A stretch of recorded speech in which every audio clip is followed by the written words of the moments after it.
want to show you here my master combination lock. What I like about this is that it's a super solid lock. So you can see it's got this hardened steel piece that you can put through a gate or anything you want to protect. But on the bottom of it, it's a combination lock. So you just pop this little cover off. It is waterproof, which is great.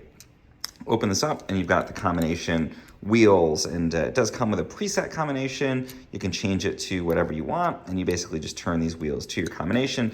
When you're done with that, you can pop the lock open. Obviously I don't want to show my combination here, but it's very easy to use. The only problem I find with it is that it is a very thick bar on here. So this is great for like a big garage door or storage unit, something where you want really strong protection, because it'd be very challenging to cut this. But it's not great for like a small gate or something. I find this is too thick to go through the little hole on my gate. So check it, make sure that it's gonna fit, but if it does, I love that it's got that combo so you don't have to remember to have the key, or you don't have to worry about losing the key, and it is just gonna be super, super secure for you.